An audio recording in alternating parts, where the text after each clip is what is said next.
Good morning વિદ્યાર્થી મિત્રો, તમારું હાર્દિક સ્વાગત છે આપણી યુટ્યુબ ચેનલ એમડી એકેડમીમાં। આજે આપણે વાત કરવાના છે આજના મહત્વપૂર્ણ કરંટ અફેરની। તો શરૂઆત કરીશું। તો પહેલો ક્વેશ્ચન છે કે આંતરરાષ્ટ્રીય જે ન્યાયિક સુખાકારી દિવસ છે એ મિત્રો ક્યારે ઉજવવામાં આવે છે? તો 25 જુલાઈના દિવસે મિત્રો આપણે આંતરરાષ્ટ્રીય ન્યાયિક સુખાકારી દિવસ તરીકે ઉજવીએ છીએ। તો મિત્રો આ જે દિવસ છે એ માર્ચ 2025માં મિત્રો જે સંયુક્ત રાષ્ટ્ર મહાસભા દ્વારા મિત્રો આ જે આંતરરાષ્ટ્રીય જે ન્યાયિક સુખાકારી દિવસ છે ને તેને ઉજવવા માટે માન્યતા આપવામાં આવી છે કે 25 જુલાઈના દિવસે મિત્રો જે આ આંતરરાષ્ટ્રીય ન્યાયિક સુરક્ષા દિવસ છે ને તે ઉજવવામાં આવશે। તો મિત્રો આ જે દિવસ છે તે ન્યાયાધીશો અને જે મેજિસ્ટ્રેટોના માનસિક, ભાવાત્મક અને શારીરિક જે સુખાકારીના ઘણીવાર અવગણના ઉપર મિત્રો જે અવગણનામાં આવતા મહત્વ ઉપર મિત્રો ભાર મૂકવામાં આવે છે અને જેઓ ભારે દબાણ હેઠળ કાયદાના શાસનની જાળવણી કરી શકે એ હેતુથી મિત્રો આ દિવસની ઉજવણી કરવામાં આવશે। જેટલા પણ વિદ્યાર્થી મિત્રો આપણી યુટ્યુબ ચેનલમાં નવા હોય તો પહેલાં તો ચેનલને સબસ્ક્રાઈબ કરી લેજો, જેથી કરીને તમને ડેલી જે કરંટ અફેર છે એના વિડીયોના લેક્ચરની તમને અપડેટ મળી રહે। આ ઉપરાંત તમારે daily current affair PDF, monthly current affair PDF અને ડેલી કરંટ અફેર ક્વિઝ મિત્રોમાં તમે જો જોઈન થવા ઈચ્છતા હોય તો આપણી ટેલિગ્રામ ચેનલમાં જોઈન થઈ જાઓ, જેની લિંક મેં આ વિડીયોની નીચે જે ડિસ્ક્રિપ્શન છે એમાં આપેલ છે મિત્રો। તો તાજેતરમાં ભારતના કયા વડાપ્રધાને સૌથી વધુ સમય રહેલ વડાપ્રધાનમાં ઇતિહાસ રચ્યો હોય? તો નરેન્દ્રભાઈ મોદીએ। તો 25 જુલાઈ 2025ના રોજ વડાપ્રધાન નરેન્દ્ર મોદીએ મિત્રો ઇન્દિરા ગાંધીના સતત 477 દિવસ કેટલા 477 દિવસનો જે કાર્યકાળનો રેકોર્ડ તોડી અને એક મોટો સીમા ચિહ્નરૂપ હાંસલ કર્યો છે। આ સાથે તેઓ એક જ અવિરત કાર્યકાળમાં ભારતના બીજા સૌથી લાંબા સમય સુધી સેવા આપનાર વડાપ્રધાન બન્યા છે અને ભારતીય રાજકીય ઇતિહાસમાં તેમનું સ્થાન મજબૂત બન્યું છે। તો મિત્રો વડાપ્રધાન નરેન્દ્ર મોદી સાહેબ એ બીજા સૌથી લાંબા કાર્યકાળ માટે વડાપ્રધાન તરીકે તેઓ મિત્રો બન્યા છે। તો તમારે મને કોમેન્ટમાં કહેવાનું છે કે સૌથી વધુ લાંબો કાર્યકાળ વડાપ્રધાન તરીકે કોનો છે? બધા જ મિત્રોએ કોમેન્ટમાં તમારે મને જણાવવાનું છે। તાજેતરમાં કોણે અટલ ઇનોવેશનના મેનેજિંગ ડાયરેક્ટર તરીકે નિયુક્ત કરવામાં આવેલા છે? તો દીપક બાગલાને મિત્રો નિમણૂક કરવામાં આવેલ છે। કયા દેશે મિત્રો ભારત સાથે એફટીએ પર હસ્તાક્ષર કર્યા છે? તો યુકે। તો યુકે મિત્રો જે આ એફટીએ છે એની પર હસ્તાક્ષર કરેલા છે। તો થોડીક ડિટેલ જોઈશું। તો 24 જુલાઈ 2025ના રોજ મિત્રો તાજેતરમાં હસ્તાક્ષર કરાયેલ ભારત યુકે મુક્ત વેપાર કરાર એફટીએ દ્વિપક્ષીય આર્થિક સંબંધોને મજબૂત બનાવવા માટે કરવામાં આવેલા છે। આ કરાર સાથે વિવિધ ઉત્પાદનો પર ટેરિફ ઘટાડવામાં આવશે અથવા દૂર કરવામાં આવશે, જેનાથી ભારતીય ગ્રાહકો માટે અસંખ્ય આયાતી વસ્તુ સસ્તી થશે અને સાથે ભારતમાં છે મિત્રો એ નિકાસનો વધારો થવાનો છે। સ્કોચ છે, બ્રિટિશ લક્ઝરી કાર છે, યોકલેટ છે, કોસ્મેટિક વસ્તુઓ છે, બધી જ વસ્તુઓ પર મિત્રો ભાવમાં વધારો ઘટાડો જોવા મળશે। તો યુકે સાથે મિત્રો ભારતે એફટીએ ઉપર કરાર કરેલા છે। FISM 2025માં જાદુગરનો ઓસ્કર જીતનાર સુહાની શાહ કેટલામી ભારતીય બની છે? તો પ્રથમ ભારતીય બની છે। કોણ? સુહાની શાહ। તો ભારતીય પરફોર્મિંગ આર્ટ્સ એન્ડ સીમારૂપ ચિહ્ન રાજસ્થાનની માનસિક શાસ્ત્રી જે Suhani Shah federation international des society magics જે જાદુગરો માટે ઓસ્કર તરીકે પ્રખ્યાત છે તે ખાતે બેસ્ટ મેજિક ક્રિએટિવ 2025નો એવોર્ડ જીતેલો છે. તો શિવાની શાહે કયો એવોર્ડ જીત્યો છે? તો બેસ્ટ મેજિક ક્રિએટિવ 2025ની જે કેટેગરી છે, જે મિત્રો ઓસ્કાર છે, જે આ જાદુગર માટેનો એનો એવોર્ડ જીતેલો છે.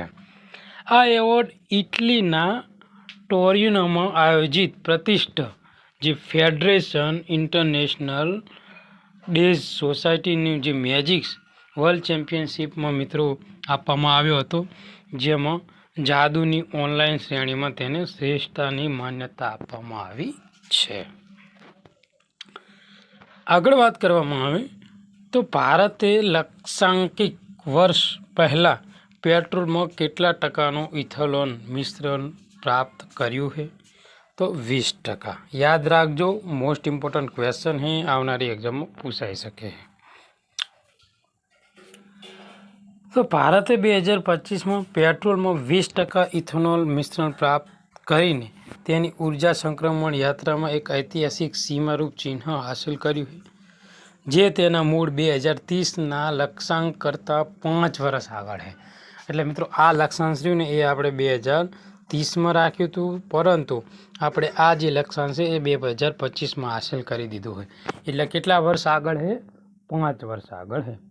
કેન્દ્રીય પેટ્રોલિયમ અને જે કુદરતી ગેસ મંત્રી છે કોણ છે? તો હરદીપસિંહ પુરી. તો યાદ રાખજો મિત્રો, કેન્દ્રીય પેટ્રોલિયમ અને જે કુદરતી ગેસ મંત્રી કોણ છે? હરદીપસિંહ પુરી દ્વારા જાહેરાત કરાયેલ આ સફળતા ભારતના ઇંધણના વ્યૂહાત્મક પરિવર્તનને દર્શાવે છે, જે ઉર્જા સુરક્ષામાં વધારો જોવા મળે છે, ટકાઉને પ્રોત્સાહન આપે છે અને ગ્રામીણ અર્થતંત્રને સશક્ત બનાવે છે. આગળનો ક્વેશ્ચન છે કે 100 પુરુષોએ મહિલાઓની સંખ્યા સૌથી વધુ ધરાવતા ટોચના 10 દેશોમાં પ્રથમ કયો દેશ છે? તો જીબુટી. તો જોઈશું મિત્રો આ દેશ કયો છે. તો મિત્રો આ જે જીબુટી છે મિત્રો, એ પૂર્વ આફ્રિકનમાં મહિલા અને પુરુષોની સંખ્યા કરતાં સૌથી મોટો તફાવત જોવા મળે છે. દર 100 પુરુષે લગભગ 120 મહિલાઓ જોવા મળે છે. કયા દેશમાં મિત્રો? જીબુટી, જે ક્યાં આવેલો છે? પૂર્વ આફ્રિકામાં આવેલો છે. તેનો અર્થ એમ છે કે સ્ત્રીઓની વસ્તીમાં ઘણો મોટો ભાગ છે. એનું મુખ્ય કારણ એ છે કે ઘણા પુરુષો વિદેશમાં કામ કરવા માટે દેશ છોડી દે છે, જેથી મહિલાઓ પાછળ રહે છે. તો એનું કારણ મિત્રો એક આ દર્શાવવામાં આવેલું છે. ભારતીય ધ્વજને અપનાવવા બદલ રાષ્ટ્રીય દિવસ કઈ તારીખે ઉજવવામાં આવે છે? તો મિત્રો 22 જુલાઈ. તો 22 જુલાઈના દિવસે ભારતીય બંધારણમાં મિત્રો આ જે આપણો રાષ્ટ્રીય ધ્વજ છે ને એને સ્વીકારવામાં આવ્યો હતો. એટલા માટે મિત્રો આપણે 22 જુલાઈને રાષ્ટ્રીય ધ્વજ દિવસ તરીકે ઓળખીએ છીએ. તો જોઈશું મિત્રો થોડીક ડિટેલ. તો દેશના સ્વતંત્રતા મળ્યા થોડાક બાદ 22 જુલાઈ 1947માં મિત્રો, ક્યારે? ડેટ યાદ રાખજો મિત્રો, એક્ઝામમાં પૂછાઈ ગયો છે ક્વેશ્ચન કેટલી વાર, કે ભારતીય ધ્વજ ક્યારે સ્વીકારવામાં આવ્યો હતો? તો 22 જુલાઈ 1947. તો 1947માં ભારતીય રાષ્ટ્રીય ધ્વજ ઐતિહાસિક યાદમાં દર વર્ષે 22 જુલાઈને રાષ્ટ્રીય ધ્વજ દિવસ તરીકે ઉજવવામાં આવે છે. ડૉક્ટર રાજેન્દ્ર પ્રસાદના નેતૃત્વ હેઠળ જે બંધારણ સભા દ્વારા આ જે ધ્વજને ઔપચારિક રીતે માન્યતા આપવામાં આવી હતી, તે પિગાલી વેકલિયા દ્વારા મિત્રો આ જે રાષ્ટ્રીય ધ્વજ હતો એને ડિઝાઇન કરવામાં આવ્યો હતો, જેમણે દક્ષિણ આફ્રિકન અભિયાન દરમિયાન બ્રિટિશ સેનાના સેવા આપ્યા પછી આ ખ્યાલ પર કામ કરવાનું તેમણે શરૂ કર્યું હતું. તો 22 જુલાઈ 1947 ભારતીય રાષ્ટ્રધ્વજનો સ્વીકાર કરવામાં આવ્યો હતો.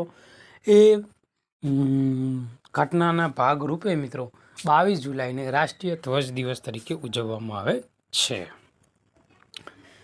ભારતમાં દર વર્ષીય રાષ્ટ્રીય કેરી દિવસ કઈ તારીખે ઉજવવામાં આવે? તો મિત્રો 22 જુલાઈના દિવસે રાષ્ટ્રીય કેરી દિવસ તરીકે ઉજવવામાં આવે.